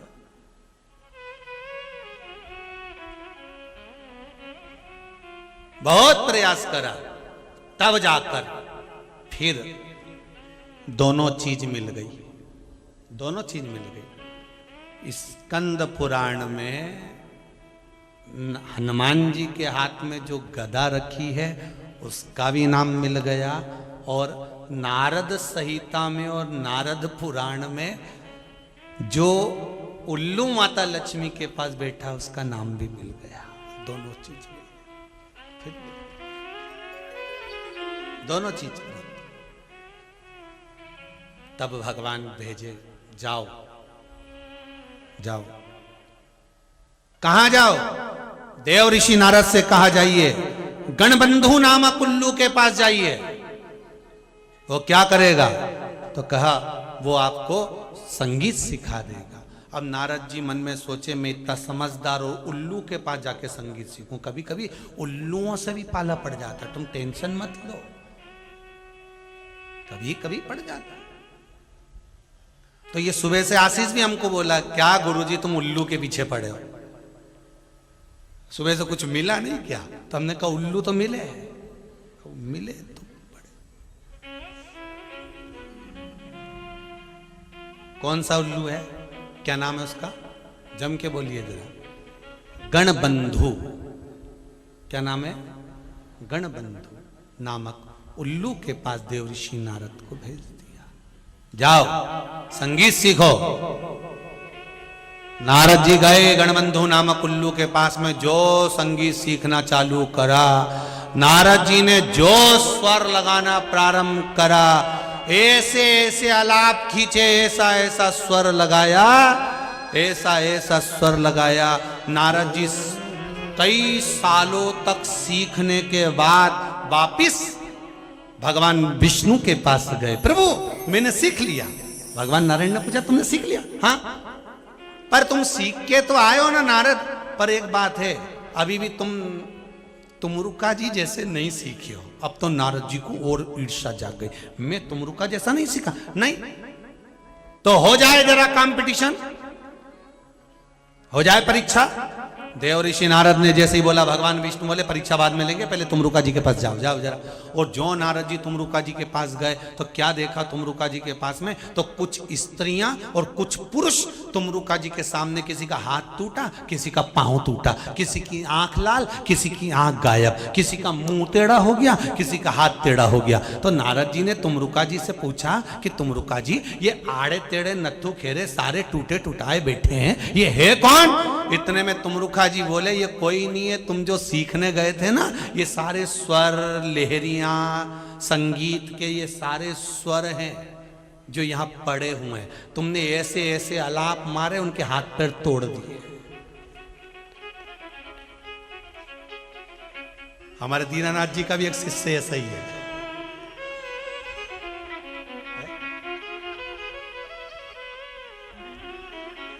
हमारे दीनानाथ जी का भी एक शिष्य ऐसा ही है, उन्हीं के गांव का, उन्हीं के पास।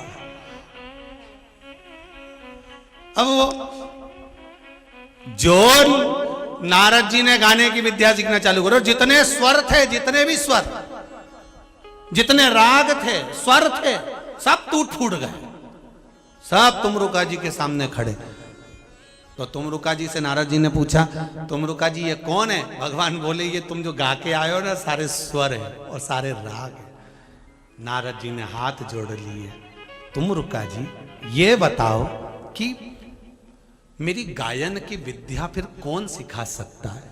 तुमरुका जी बोले, आप वापिस उस गणबंधु उल्लू के पास जाओ, वापिस जाओ और उसके चरणों में बैठकर, अब तुम उसे उल्लू मत समझना,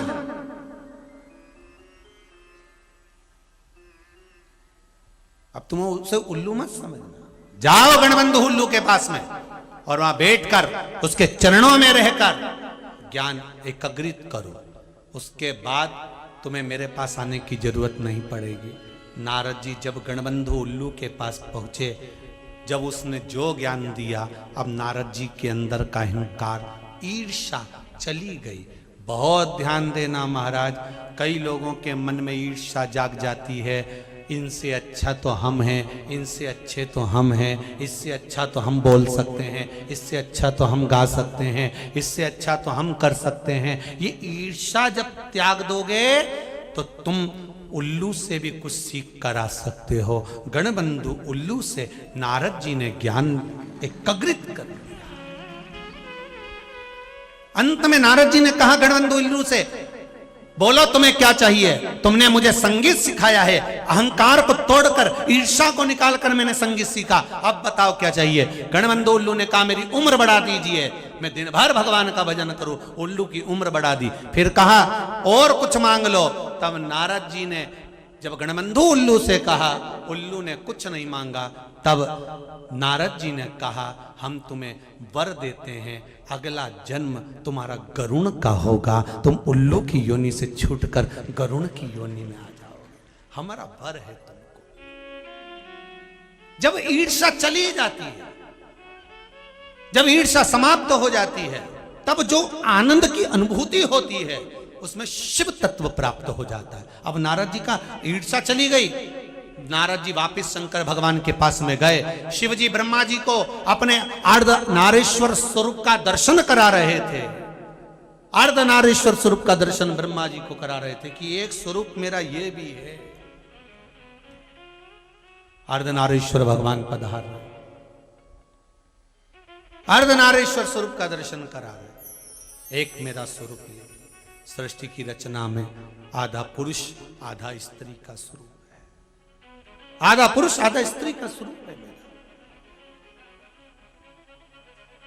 अर्धनारीश्वर भगवान का स्वरूप का जब दर्शन कराया गया, उस सुख का आनंद स्थापित हो गया। बोल अर्धनारीश्वर भगवान की जय।